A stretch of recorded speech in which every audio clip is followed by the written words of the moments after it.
नमस्कार, मैं हूं नीलकमल। आप देख रहे हैं new India top news.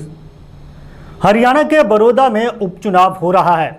Bharatiya Janata party भी अपने स्टार प्रचारकों के साथ वहां पर जुटी हुई है और कृषि कानूनों को लेकर जो किसानों के विरोध की आवाज़ उठ रही है उसके बारे में भारतीय जनता पार्टी का कहना है कि ये कानून उनके पक्ष में हैं, लेकिन भारतीय जनता पार्टी के अपने ही साथी इन कृषि कानूनों के विरोध के चलते उसका साथ छोड़ रहे हैं। पूर्व विधायक परमिंदर सिंह ढुल ने कृषि कानूनों के विरोध के चलते भारतीय जनता पार्टी से अपना इस्तीफा दे दिया है और खबरें ये आ रही हैं कि अब परमिंदर सिंह ढुल बड़ौदा उपचुनाव में कृषि कानूनों के खिलाफ प्रचार भी करेंगे।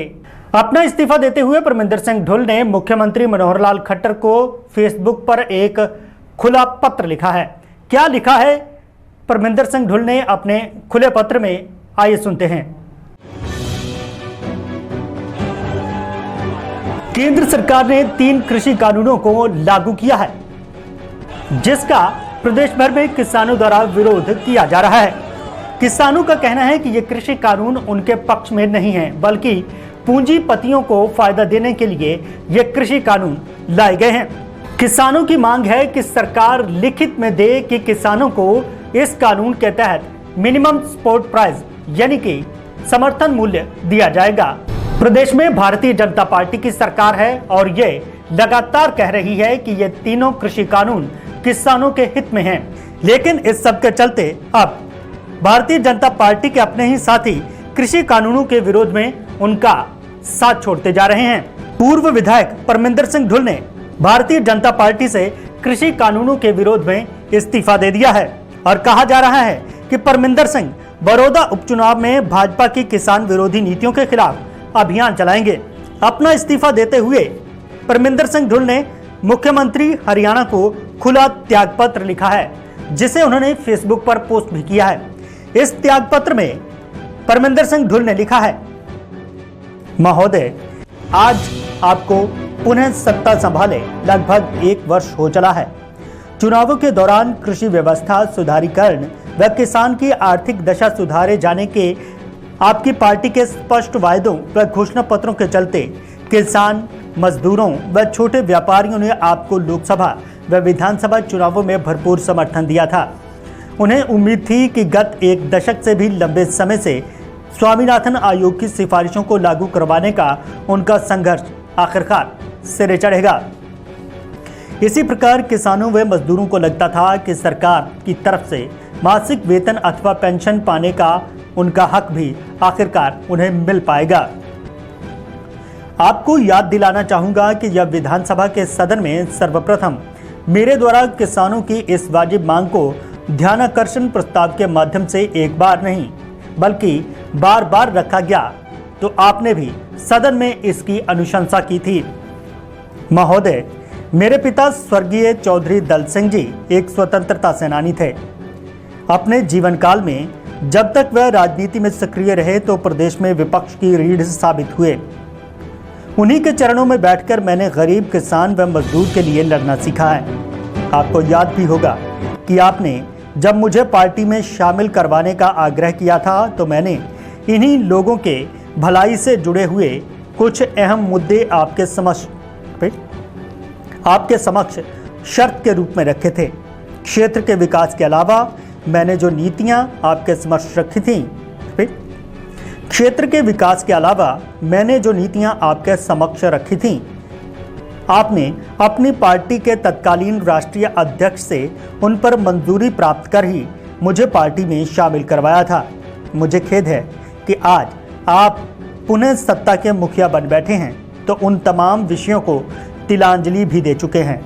मैं चुप था क्योंकि मुझे थोड़ी सही मगर उम्मीद की किरण जरूर नजर आ रही थी और अब आपने केंद्र सरकार द्वारा थोपे गए नए कृषि कानूनों पर आंख बंद करते हुए हामी भर ली है। महोदय, एक मुख्यमंत्री होते हुए आपका काम केंद्रीय नेतृत्व का क्लर्क बनना नहीं, अपितु प्रदेश की जनता के हितों के प्रति समर्पित रहते हुए संवेदनशील बनना व उनके प्रति उदारता दिखाना होता है। आज प्रदेश के किसान आपकी तरफ उम्मीद भरी निगाहों से टकटकी लगाए देख रहे हैं, मगर आपने उनकी उम्मीदों के साथ न्याय ना करते हुए इन कानूनों को लागू कर किसानी की असमत पर हाथ डाला है। जो किसान अब से पहले न्यूनतम समर्थन मूल्य बढ़ाने के लिए लड़ता था, वह अब न्यूनतम समर्थन मूल्य व्यवस्था को बचाने के लिए लड़ रहा है। जुलाई में जब केंद्र सरकार ने जबरन कृषि अध्यादेशों को हरियाणा की जनता पर थोपने का कार्य किया, तो उसके बाद अगस्त प्रथम सप्ताह में हरियाणा सरकार की ओर से मुझे इन अध्यादेशों के ऊपर अपने विचार रखने के लिए चंडीगढ़ हरियाणा निवास में बुलाया गया। मैंने इन अध्यादेशों के ऊपर अपने विचार रख सरकार से मांग रखी कि इन अध्यादेशों को तुरंत वापस लिया जाए एवं विभिन्न सुधार जैसे न्यूनतम समर्थन मूल्य जैसे प्रावधान इनके अंदर शामिल किए जाएं। लेकिन इन बातों को दरकिनार करते हुए सरकार ने अध्यादेशों को कानून बना जबरन लागू करने का काम किया और विरोध करने पर भोले भाले किसानों पर लाठियां भी बरसाईं। आज हालात ये हैं कि विरोध प्रदर्शनों के दौरान लगभग 7 किसानों की मृत्यु हो चुकी है। मैंने अपने विचारों को विभिन्न मंचों पर भी रखने का काम किया, जहां एक और हरियाणा सरकार एवं हरियाणा भाजपा दावा करती रही कि मंडी व्यवस्था को लागू रखा जाएगा एवं खरीद केवल न्यूनतम समर्थन मूल्य पर ही होगी। वहीं दूसरी ओर विभिन्न मंचों पर प्रधानमंत्री श्री नरेंद्र मोदी ने एपीएमसी एक्ट को बिहार की तर्ज पर खत्म करने की बात की। इन दोहरे मापदंडों की वजह से जिस कृषि व्यवस्था को दीनबंधु चौधरी छोटूराम ने स्थापित किया था, आज वह कृषि व्यवस्था ही खतरे में पड़ गई है। सुधारीकरण दूर, बल्कि आपने तो स्थापित व्यवस्था को ही तहस नहस कर डाला है। किसान लगातार 3 माह से सड़क पर हैं, लेकिन सरकार के कान पर जूं तक नहीं रेंगती। इसी बीच मेरे द्वारा विधानसभा समेत विभिन्न मंचों पर उठाई गई किसान वेतन आयोग की मांग को भी ठंडे बस्ते में डाल दिया गया है। महोदय, शायद आप स्वयं को नहीं मानते, मगर मैं मानता हूं कि एक प्रजातांत्रिक प्रणाली का हिस्सा होने के नाते से गरीब व आम जन की आवाज बनना मेरा कर्तव्य है। पार्टी की सदस्यता से पहले मैं किसान पुत्र होने के मेरे दायित्व के निर्वहन को अधिक महत्वपूर्ण मानता हूं। मैं आपको याद दिला दूं कि दीनबंधु चौधरी छोटूराम के बाद हरियाणा के सबसे बड़े किसान नेता के रूप में स्थापित हो चुके जननायक चौधरी देवीलाल ने अपने 70 साल के राजनीतिक जीवन में 16 बार विभिन्न पार्टियों को लात मारी थी, लेकिन किसान हित नहीं छोड़ा। मुझे 100 बार भी किसी राजनीतिक पार्टी एवं सत्ता सुख को लात मारने में हिचक नहीं होगी, जो किसान विरोधी विचारधारा को आगे बढ़ाएंगे। किसान की चिता पर कथित विकास एवं सत्ता सुख मुझे स्वीकार्य नहीं है। बेशक आज भारतीय जनता पार्टी सत्ता में है एवं मैं प्रदेश कार्यकारिणी के सदस्य के रूप में सत्ता का हिस्सेदार हूं, लेकिन इसका मतलब ये नहीं कि मैं अन्य नेताओं की तरह अपनी अंतरात्मा को मारकर इस कथित सत्ता सुख का भाग बनूं।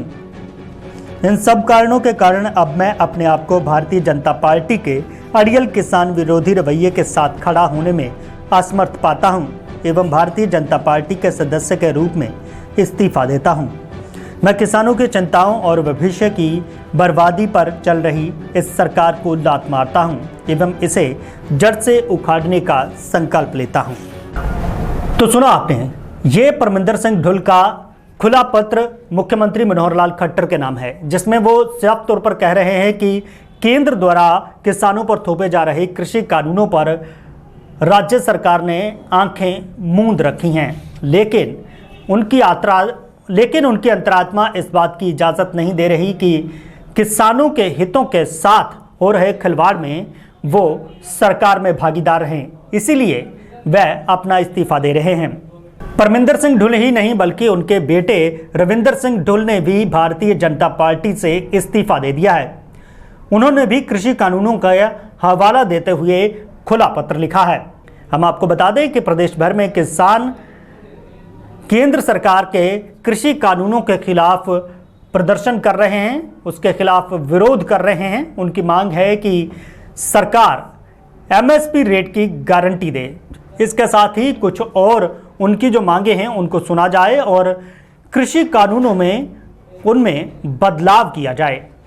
तो यहाँ पर कहना अतिकथनीय नहीं होगी कि भारतीय जनता पार्टी की मुश्किलें कृषि कानून को लेकर बढ़ रही हैं, क्योंकि अपनी ही पार्टी के नेता उनका इन कानूनों में साथ नहीं दे पा रहे हैं और आज परमिंदर सिंह ढुल ने अपनी अंतरात्मा की आवाज़ की बात करते हुए पार्टी से इस्तीफा दे दिया।